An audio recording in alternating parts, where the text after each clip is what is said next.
ગુજરાતમાં સ્થાનિક સ્વરાજની ચૂંટણીઓની જાહેરાત થઈ ચૂકી છે. સમગ્ર ગુજરાતમાં મહાનગરપાલિકા, નગરપાલિકા, તાલુકા પંચાયત, જિલ્લા પંચાયતની બેઠકો માટે 26મી એપ્રિલના રોજ મતદાન થવાનું છે.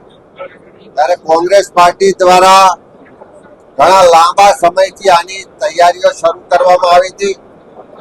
સમગ્ર સૌરાષ્ટ્રમાં કિસાન આક્રોશ યાત્રા અને ત્યાર પછી આખા ગુજરાતમાં જન આક્રોશ યાત્રાના માધ્યમથી અમે લોકોની વચ્ચે ગયા, લોકોની સાથે સીધો સંવાદ પ્રસ્થાપિત કર્યો. સરકારનો જે ભ્રષ્ટાચાર છે, ગેરવહીવટ છે, જે તાનાશાહી છે, જે અન્યાય છે, જે ભેદભાવ છે, એની ફરિયાદો, રજૂઆતો, લોકોની તકલીફો, પીડા, આક્રોશ જાતે જઈને જોયો છે, જાતે જઈને સાંભળ્યો છે, જમીની હકીકતો જોઈ છે. આખા ગુજરાતમાં સ્થાનિક સ્વરાજની સંસ્થાઓમાં ભારતીય જનતા પાર્ટીના જે શાસકો છે એમણે ઉઘાડી લૂંટ મચાવી છે. પ્રજાના પડસેવાના ટેક્સના પૈસા લૂંટી રહ્યા છે. ચારે બાજુ ભ્રષ્ટાચાર થઈ રહ્યો છે. લોકો હેરાન પરેશાન છે.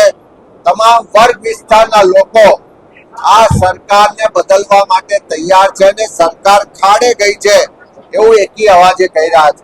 ત્યારે આજે સમગ્ર સૌરાષ્ટ્રના તમામ જિલ્લાઓમાં જે અમારા પ્રદેશના નિરીક્ષકો તાલુકા વાઇઝ ગયા, જે સંભવિત ઉમેદવારો છે એમને સાંભળ્યા છે, અમારા કાર્યકરો સાથે સંવાદ કર્યો છે, સંકલન કર્યું છે.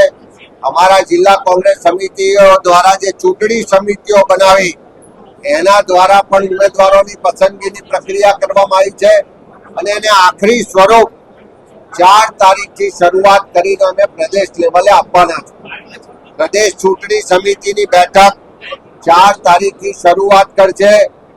એક એક શહેર, એક એક જિલ્લાના જે પણ અભિપ્રાયો આવ્યા છે, જે પણ ઉમેદવારોની પેનલો બની છે એની પર વિસ્તૃત ચર્ચા કરી અને અમારા પ્રભારી શ્રીઓની ઉપસ્થિતિમાં એને આખરી સ્વરૂપ આપવામાં આવશે અને 5મી તારીખથી તબક્કાવાર ઉમેદવારોની યાદી જાહેર કરવામાં આવશે.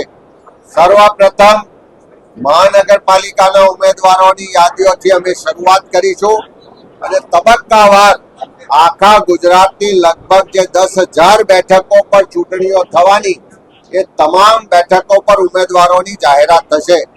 કોંગ્રેસ પાર્ટીએ નક્કી કર્યું છે કે ઉમેદવારની પસંદગીની પ્રક્રિયા પણ જિલ્લા ચૂંટણી સમિતિને પ્રાધાન્ય આપવામાં આવશે. શહેર જિલ્લાની જે ચૂંટણી સમિતિ છે એના દ્વારા જે ઉમેદવારો પસંદ કરવામાં આવ્યા છે એને સંમતિની મોહર પ્રદેશ સમિતિ દ્વારા મારવામાં આવશે. ખાસ કરીને 50% કરતા વધારે બેઠકો પર યુવાનોને તક આપવામાં આવશે.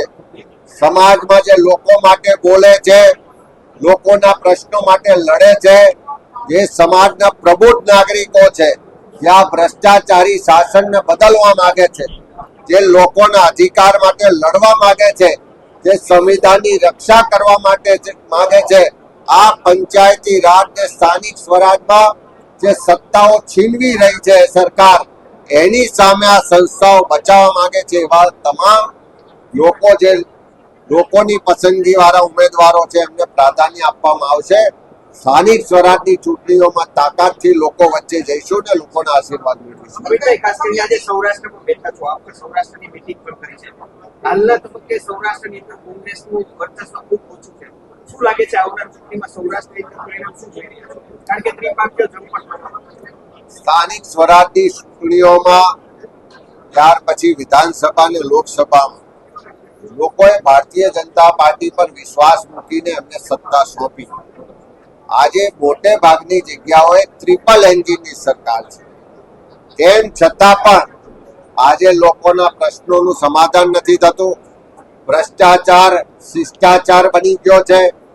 જે બજેટની ફાળવણીમાં ભેદભાવ થાય છે. રસ્તા બને તો પહેલા જ વરસાદમાં ધોવાઈ જાય છે. પાણીની ટાંકી બને તો ટેસ્ટિંગમાં તૂટી પડે છે. ચોમાસામાં પાણી ભરાવાના પ્રશ્નો છે, પૂર આવવાના પ્રશ્નો છે. અહીંયા આગળ રાજકોટમાં જઈએ તો અગ્નિકાંડ થાય, મોરબીમાં બ્રિજ તૂટી પડે, વડોદરામાં હરણીકાંડ થાય, બોટ ડૂબી જાય, આવા જે સરકારના ભ્રષ્ટાચાર, ગુનાહિત, બેદરકારી અને ગેરવહીવટના અનેક બનાવો છે. લોકો ચારે તરફ હેરાન પરેશાન છે, પણ એમની કોઈ વાત સંભળાતી નથી. ત્યારે પ્રજા પણ હવે પરિવર્તન ઝંખે છે અને એની શરૂઆત ગુજરાતમાં સ્થાનિક સ્વરાજની ચૂંટણીઓમાં થશે. આજે જે સૌરાષ્ટ્રના તમામ જિલ્લાઓના મારા આગેવાનો, કાર્યકરો, પદાધિકારીઓ સાથે જે વિસ્તૃત સંવાદ કર્યો છે, એના પરથી હું એટલું ચોક્કસ કહું કે ગુજરાતમાં પરિવર્તન થવા જઈ રહ્યું છે અને એની શરૂઆત આ સ્થાનિક સ્વરાજની ચૂંટણીઓથી થશે.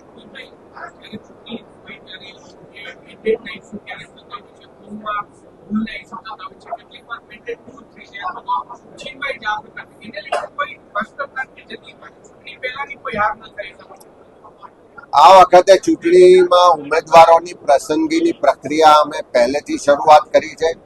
સાથે સાથે તમામ જિલ્લા કક્ષાએ લીગલ ટીમ પણ અમારી સક્રિય છે. સરકાર દ્વારા જે સામ દામ દંડ ભેદની નીતિ અપનાવી અને ઉમેદવારી ફોર્મ રદ કરાવવાના, ઉમેદવારી ફોર્મ પાછા ખેંચાવાના, ડરાવવાના, ધમકાવવાના, લલચાવવાના જે પ્રયત્નો થાય છે, એની સામે આ વખતે અમારી જિલ્લાની ટીમો પણ સક્ષમ છે. એમણે પણ પૂર્વ તૈયારી કરી છે, લીગલ ટીમો પણ તૈયાર છે અને આખી ટીમ કોંગ્રેસ આ વખતે તાકાતથી લડવા માટે તૈયાર છે અને કોઈ પણ ક્ષતિ ના રહી જાય, કોઈ પણ ભૂલ ના થાય, એની પૂરેપૂરી કાળજી આ વખતે લેવામાં આવશે. સૌથી મોટો મુદ્દો કયો ઉઠાવવામાં આવશે? આ વખતની ચૂંટણીમાં કોઈ એક એવો મુદ્દો થયો કે શહેરી વિસ્તાર અને ગ્રામ્ય વિસ્તારમાં બંને ઉઠાવવાના હોય તો અલગ અલગ હોય. આખા ગુજરાતની જનતા ભ્રષ્ટાચારથી ત્રસ્ત છે. જ્યાં સુધી સરકારી સંસ્થાઓમાં કમિશન કમલમમાં નથી પહોંચતું, ત્યાં સુધી એક પણ કોન્ટ્રાક્ટ પર સહી નથી થતી અને કમિશન આપીને લીધેલા કોન્ટ્રાક્ટમાં કેવો ભ્રષ્ટાચાર થાય છે આપણે બધા આંખો સામે જોઈએ. આ ભાજપની કોર્પોરેશન હોય, આ ભાજપ શાસિત નગરપાલિકાઓ હોય કે તાલુકા જિલ્લા પંચાયત હોય, આજે ભ્રષ્ટાચારના અડ્ડા બની ગઈ છે. પ્રજાના પડસેવાના પૈસાની જે લૂંટ ચાલી રહી છે, એ ભ્રષ્ટાચાર, ગેરવહીવટનો મુદ્દો આ સ્થાનિક સ્વરાજની ચૂંટણીઓમાં મુખ્ય મુદ્દો છે. બીજી બાજુ આખા ગુજરાતનો એક એક પરિવાર મોંઘવારીથી ત્રસ્ત છે. ખેડૂતો આર્થિક રીતે પાયમાલ થયા છે. યુવાનોને રોજગાર નથી મળી રહ્યો. કાયદો વ્યવસ્થાની પરિસ્થિતિ કથળી ગઈ છે. દારૂ ને ડ્રગ્સને કારણે યુવા પેઢી બરબાદ થઈ ગઈ છે. જે સ્થાનિક સ્વરાજની સંસ્થાઓને કોંગ્રેસના શાસનમાં સત્તાનું વિકેન્દ્રીકરણ કર્યું અને નીચે પંચાયતી રાજના માધ્યમથી સત્તાઓ આપી, એ સત્તાનું કેન્દ્રીકરણ થઈ રહ્યું છે. તમામ સંસ્થાઓની સત્તાઓ આ સરકાર છીનવી રહી છે. એ બધા જ મુદ્દાઓને લઈને અમે આ લોકો વચ્ચે જવાના છે. પણ સૌથી મોટો મુદ્દો આ ભારતીય જનતા પાર્ટીના શાસનમાં ભ્રષ્ટાચાર અને એનો ગેરવહીવટ એ આવનારી ચૂંટણીનો સૌથી મોટો મુદ્દો રહેવાનો. કોંગ્રેસના કાર્યાલયને લઈને રાજકોટમાં વિવાદ થયો. પ્રવીણ સુરાણી પૂર્વ કોર્પોરેટર સામે એક્શન લેવું કઈ કાર્યવાહી? જે લોકો શિસ્તભંગ કરે છે એમની સામે પ્રદેશની શિસ્તભંગ સમિતિ કાર્યવાહી કરે છે. અહીંયા રાજકોટમાં પણ જે ફરિયાદ મળી હતી એની સામે શિસ્ત સમિતિએ એમને નોટિસ પણ પાઠવી છે.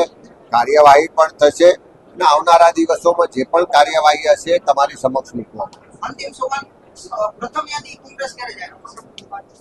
મેં કીધું એમ 4 તારીખથી અમે આ ઉમેદવારોની પસંદગીની પ્રક્રિયા માટે પ્રદેશ ચૂંટણી સમિતિની બેઠકની શરૂઆત થવાની છે. તમે જાણો છો કે આખા ગુજરાતના 34 જિલ્લા પંચાયતોની ચૂંટણી છે, 260 તાલુકા પંચાયતોની ચૂંટણી છે, 34 આખા જિલ્લાઓની સાથે સાથે જે 15 મહાનગરો છે એની પણ ચૂંટણી છે ને લગભગ 82 નગરપાલિકાઓની ચૂંટણી છે. એટલે 10,000 જેટલા ઉમેદવારોની પસંદગી કરવાની છે. એટલે 4 તારીખથી શરૂઆત કરી અને 10 તારીખ સુધી આ પસંદગીની પ્રક્રિયા માટે અલગ અલગ મીટિંગો થશે. અલગ અલગ ઝોન વાઇઝ બધા આખરી પસંદગીને ઓપ આપીશું. પણ જેમ જેમ યાદીઓ ફાઇનલ થાય 5 તારીખથી યાદીઓ જે ફાઇનલ ઉમેદવારો છે એની જાહેરાત કરવાની શરૂઆત થશે.